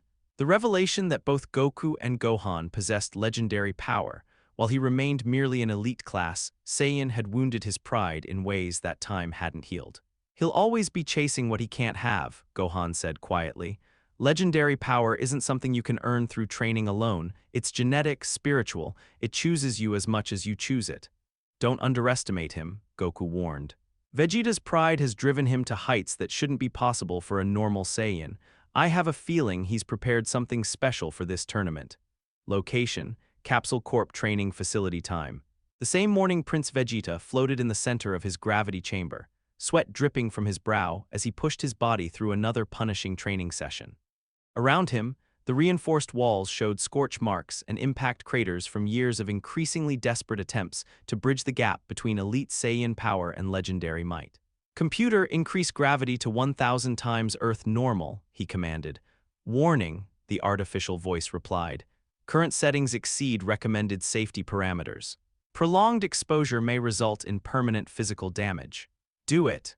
The crushing force that settled over him would have instantly killed any normal being, but Vegeta endured it with grim determination. This was his reality now, constantly pushing beyond safe limits, constantly searching for the breakthrough that would allow him to stand as an equal beside the legendary warriors who had surpassed him. 7 years of peace. 7 years of watching Goku and Gohan effortlessly maintain their positions as Earth's protectors while he remained a secondary figure. 7 years of being the prince of a dead race, outranked by his own subjects. It was unbearable. "Still training, I see." Vegeta spun toward the voice, finding his wife Bulma standing in the doorway with their young son Trunks. The boy was barely 2 years old, but already his power level exceeded most adult humans. Another reminder that Saiyan genetics were capable of incredible things when they weren't constrained by the limitations of merely elite bloodlines. "What do you want, woman?" Vegeta asked, not bothering to reduce the gravity or moderate his training intensity. "I want to understand why my husband is trying to kill himself in a glorified torture chamber," Bulma replied with characteristic bluntness.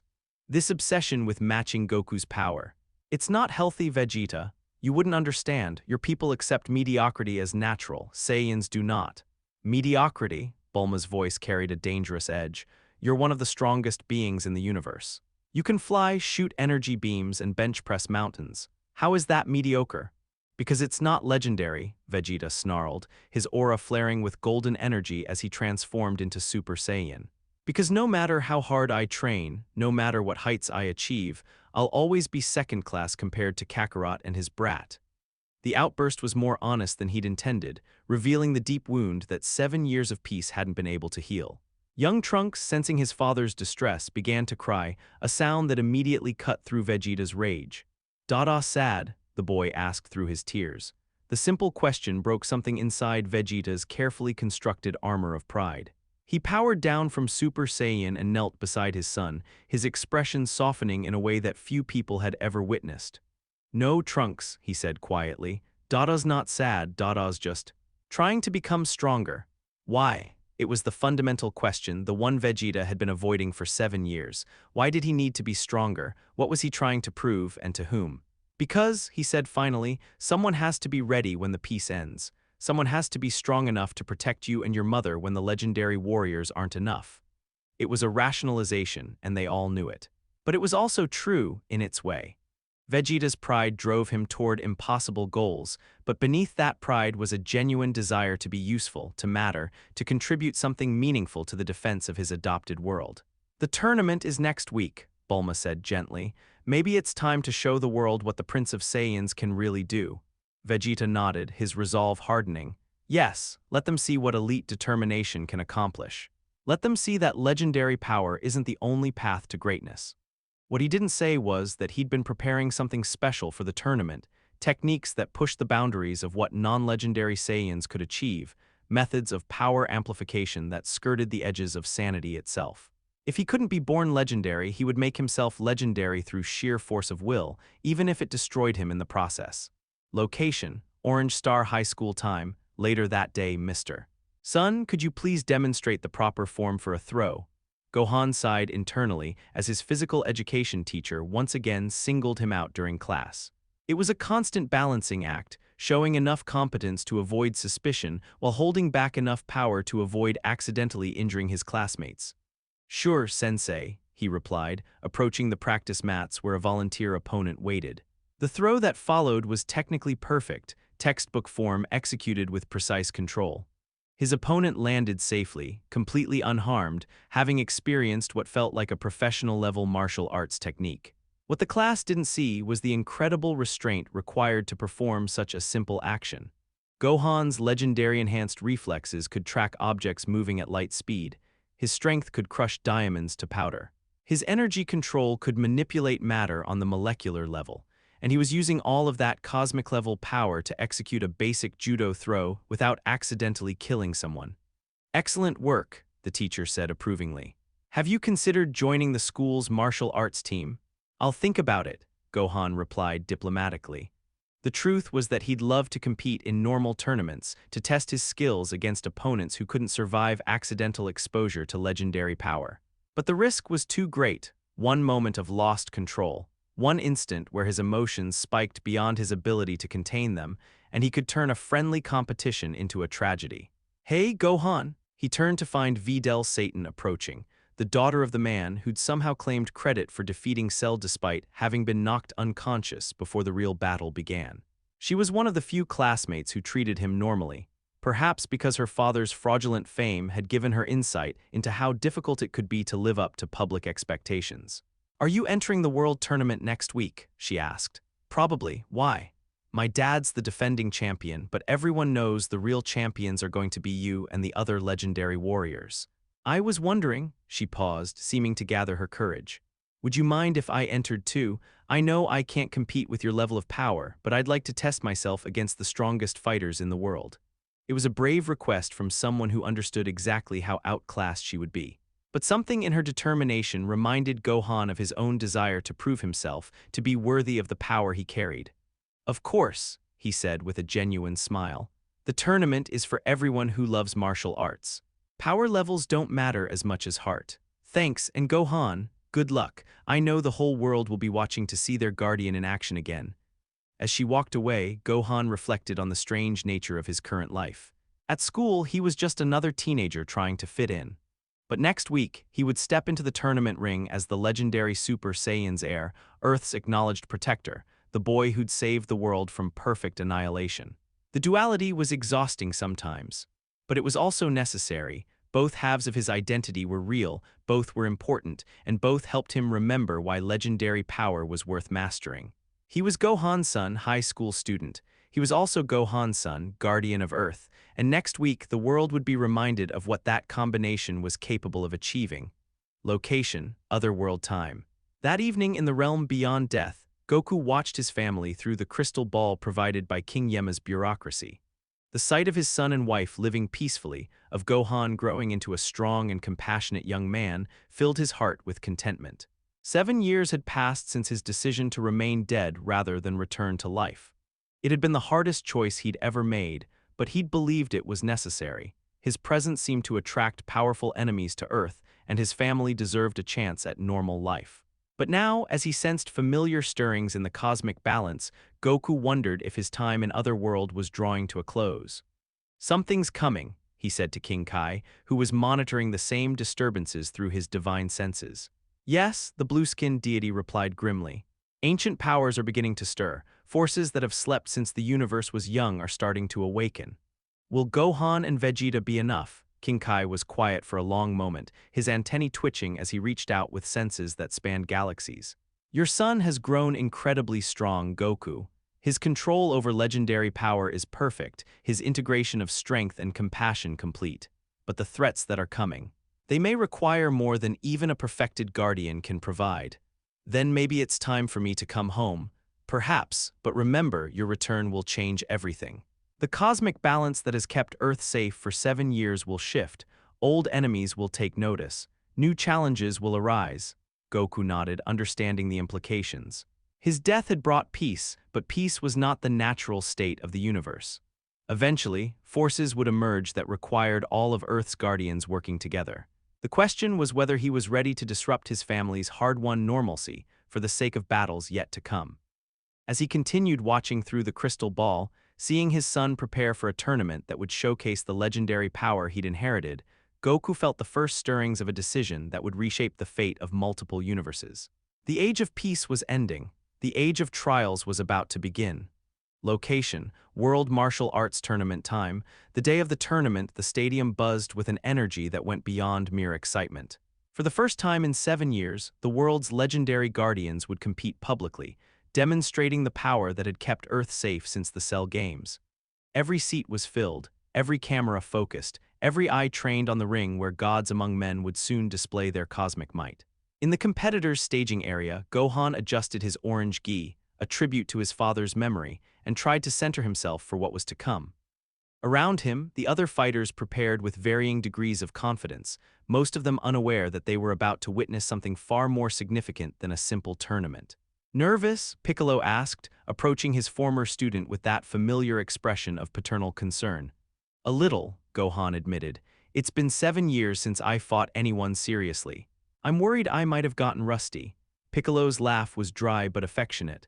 Son, your rusty could still level continents. I think you'll manage. Across the staging area, Vegeta stood in isolation, his arms crossed and his expression darker than usual. The 7 years of peace had not been kind to the Saiyan prince's psychological state. Every day without conflict had been another reminder of his secondary status in the hierarchy of Earth's protectors. You seem troubled, Prince Vegeta. The voice belonged to a stranger, tall, thin, with pointed ears and an otherworldly aura that made Vegeta's warrior instincts immediately activate. The being wore robes that seemed to absorb light, and his eyes held depths that spoke of ancient knowledge and terrible power. Who are you? Vegeta demanded, his hand instinctively moving toward his key reserves. My name is Babidi, the creature replied with a smile that never reached his eyes. I'm a wizard of sorts, and I've come here today because of you specifically. Because of me? Oh yes. You see, I've been watching Earth for some time, studying its defenders, learning about the legendary warriors who have made this world so interesting. But you, Prince Vegeta, you're different from the others, aren't you? Something in Babidi's tone set off warning bells in Vegeta's mind, but the wizard's words also touched a nerve that 7 years of frustration had left raw and exposed. Different how? You're strong, Babidi continued, circling the Saiyan like a predator studying prey. Incredibly strong, elite-class power that has been honed through decades of training and combat, but you're not legendary, are you? You don't carry that special spark that makes Goku and his son so naturally superior. I don't need legendary power, Vegeta snarled, but even he could hear the lack of conviction in his voice. Don't you? Tell me, Prince, when was the last time you felt truly satisfied with your strength? When was the last time you looked at yourself and thought, yes, this is enough. I am complete. The questions hit harder than physical blows because Vegeta couldn't answer them honestly without admitting the one thing his pride would never allow. That he felt inadequate, secondary, forever chasing power he could never naturally possess. What do you want? He asked instead. Babidi's smile widened. I want to give you what you've always deserved. The power to stand as an equal beside the legendary warriors, the strength to prove that royal blood matters more than genetic accidents. And what's the price? Nothing you haven't already sacrificed. Your pride has been wounded for years, Prince Vegeta. Your sense of honor has been compromised by playing second fiddle to inferiors. I'm simply offering to enhance what you already are. The tournament announcer's voice echoed across the staging area, calling the first matches. Around them, fighters began moving toward the arena, but Vegeta remained frozen by the wizard's offer. Power, real power, the chance to finally prove his worth without relying on legendary accidents of birth. Think about it, Babidi whispered, then melted back into the crowd like smoke. Location, tournament ring time. Opening matches, the early fights proceeded as expected, impressive displays of martial arts skill that would have been considered superhuman a decade earlier, but which paled in comparison to what the crowd was really waiting for. Gohan's first match lasted exactly 3 seconds. His opponent, a professional fighter with an impressive record, launched a devastating combination that should have overwhelmed any normal teenager. Instead, Gohan simply stood there, allowing the attacks to harmlessly bounce off his legendary-enhanced durability, then gently tapped his opponent on the forehead. The fighter collapsed unconsciously, completely unharmed but thoroughly outclassed. Ladies and gentlemen, the announcer's voice carried across the stunned silence, I believe we've just witnessed the difference between human martial arts and legendary power. The crowd erupted in cheers, but Gohan felt only a familiar sadness. There was no sport in this, no real competition. He was so far beyond his opponents that the matches felt more like exhibitions than fights. Vegeta's matches were different. The Saiyan prince fought with a viciousness that surprised even those who knew him well, dismantling his opponents with techniques that skirted the edge of lethal force. Each victory was accompanied by increasingly elaborate displays of power, as if he were trying to prove something to invisible judges. "He's showing off," Piccolo observed to Gohan between matches. "More than usual, I mean. Something's got him agitated." Gohan studied the prince with eyes that could perceive energy on the spiritual level, and what he saw troubled him. Vegeta's aura carried undertones he'd never noticed before, darkness that seemed almost hungry. "There's something wrong with his Kai," Gohan said quietly. "It's like there's a shadow attached to it, feeding on his emotions." Before Piccolo could respond, the tournament brackets advanced to the moment everyone had been waiting for. Gohan versus Vegeta, the legendary guardian against the Saiyan prince. 7 years of accumulated tension finally given a stage for resolution. As they stepped into the ring, facing each other across the familiar space of competition, both warriors could feel the weight of history settling around them. This wasn't just a tournament match, it was a referendum on the nature of power itself. "At last," Vegeta said, his voice carrying harmonics that made nearby spectators unconsciously step backward. "A chance to prove that royal blood matters more than legendary accidents." "Vegeta," Gohan replied with genuine concern, "something's wrong with your energy. There's a darkness there that wasn't there before."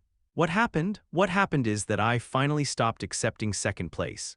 Vegeta's aura exploded outward, golden Super Saiyan energy mixed with something else, something that felt ancient and malevolent and utterly wrong. The transformation that followed was unlike anything the crowd had ever witnessed. Where normal Super Saiyan transformations were characterized by golden light and controlled power, Vegeta's change was marked by darkness visible, shadows that seemed to eat light itself, energy that felt hungry and predatory. When the transformation completed, Vegeta stood unchanged physically but fundamentally altered spiritually.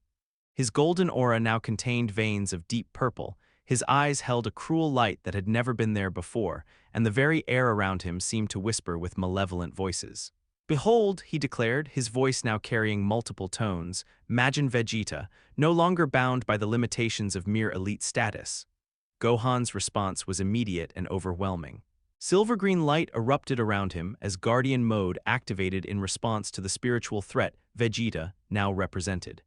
His legendary power recognized the darkness consuming the Saiyan Prince and responded with protective instincts that bypassed conscious thought.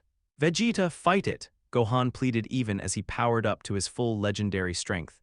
"That's not you, you're stronger than whatever's controlling you." "Controlling me?" Majin Vegeta's laugh was like breaking glass. "Nothing controls me, boy. I chose this power. I embraced it.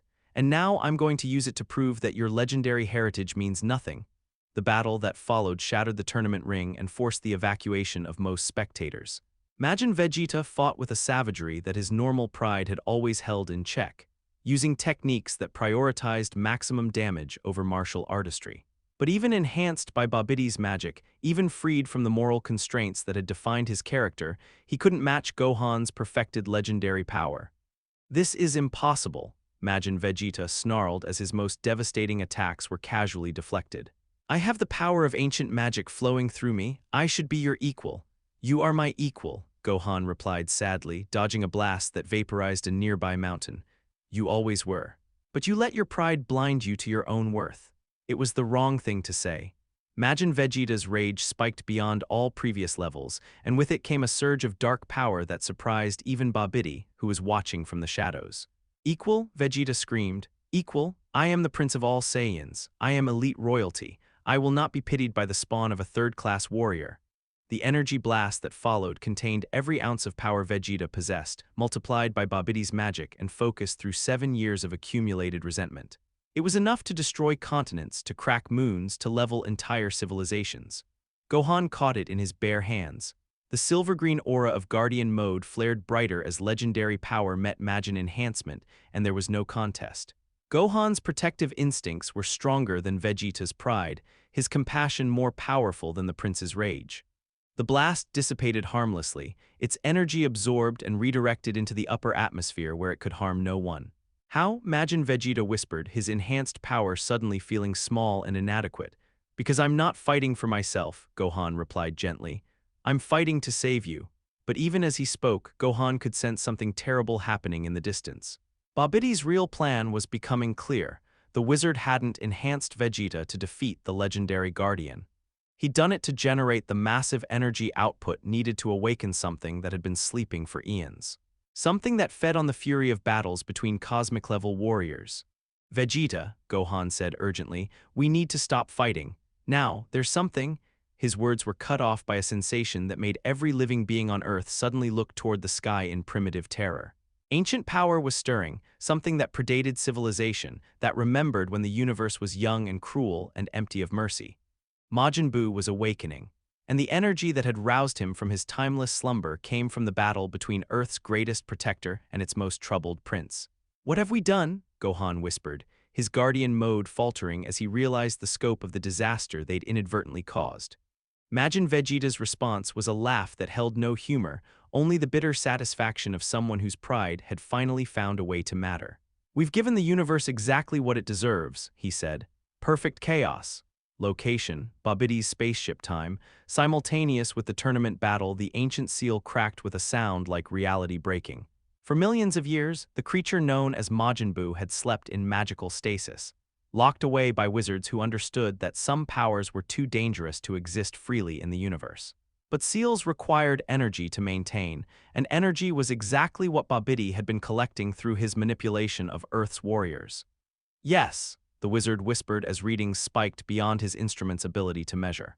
The legendary warrior and the Majin Prince are generating exactly the power signature needed.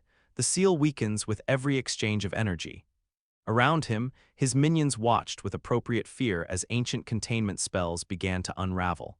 Whatever was locked away in the central chamber had been sleeping since before their ancestors had learned to fear the dark. Master, one of them ventured, are you certain this creature can be controlled? The old texts speak of Majin Buu as a force of pure destruction, mindless and unstoppable. Mindless, yes, Babbidi replied with confidence he didn't entirely feel, but not uncontrollable. The same magic that enhanced Prince Vegeta will allow me to command this ancient destroyer. And with Majin Buu under my control, not even the legendary Super Saiyan will be able to challenge my authority. The final crack split the mystical seal with a flash of pink light that was visible from orbit. And then, after eons of imprisonment, Majin Buu began to stir. What emerged from the ancient pod was not what Babbidi had expected. Instead of a fearsome warrior or terrible monster, the being that stretched and yawned in the pink smoke looked almost childlike, corpulent, innocent, with an expression of confused curiosity rather than malevolent hunger. Boo, hungry, the creature said in a voice like a petulant toddler. Boo want candy. Babbidi felt his first stirring of unease. This was the terror that ancient wizards had died trying to contain. This was the force that legends claimed could destroy entire galaxies. Majin Buu, he said authoritatively, I am your master now. You will obey my commands. The pink creature turned toward him with eyes that seemed empty of intelligence but somehow infinitely deep. For a moment, Babbidi felt as if he were staring into the heart of entropy itself. Then Buu smiled. Buu no have master, he said cheerfully, and turned the wizard into chocolate with a casual gesture. As Babbidi's screams echoed through the ship before being cut off by Buu's casual snacking, the ancient destroyer looked around his prison with growing excitement.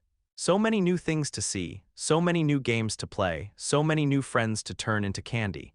Majin Buu was awake, and the universe would never be the same. Location, tournament grounds time. Minutes after Buu's awakening, the psychic wave that announced Majin Buu's release hit every sensitive being on Earth simultaneously. Gohan staggered as visions of pink destruction flooded his mind. Cities turned to confectionery, populations transformed into playthings, an ancient evil that viewed genocide as entertainment. Do you feel that? He gasped, his guardian mode flickering as the sheer wrongness of Buu's presence interfered with his legendary power. Majin Vegeta felt it too, but his reaction was different. Instead of horror, he experienced a perverse satisfaction at the chaos his actions had unleashed. Perfect, he said with dark glee. Let the universe burn. Let everyone see what happens when legendary power fails to protect them. Vegeta, snap out of it, Gohan pleaded. That thing, whatever just woke up, it's not discriminating. It will kill everyone. Your family, your son. For just a moment, mention of Trunks caused Majin Vegeta's expression to flicker with genuine concern. The Majin enhancement was powerful, but it couldn't completely override paternal instincts. But then the darkness reasserted itself, and Vegeta's cruel smile returned. Then perhaps my family will finally understand what it means to live in a universe where strength is the only truth that matters. The philosophical debate was interrupted by an explosion in the distance, a column of pink energy that rose from the horizon like a malevolent aurora. Even from miles away, both Saiyans could sense the incredible power it represented. Power that felt hungry, power that felt playful, power that felt completely, utterly mad. "We have to stop it," Gohan said, his legendary instincts overriding every other consideration. "Whatever that thing is, we're the only ones strong enough to fight it." "Wrong," Majin Vegeta corrected. "We're the only ones strong enough to join it." With that declaration, the Saiyan prince launched himself into the sky, flying toward the source of the pink energy with destructive intent that matched his Majin enhancement. Gohan followed, but his heart was heavy with the knowledge that everything was about to change. The 7 years of peace were over. The age of legendary guardians protecting a grateful world had ended. The age of Majin Buu had begun. And somewhere in the depths of space, forces that had been content to ignore Earth were beginning to take notice of the energy signatures that were rewriting local reality. The universe was about to discover that some evils were too great for even legendary warriors to contain alone.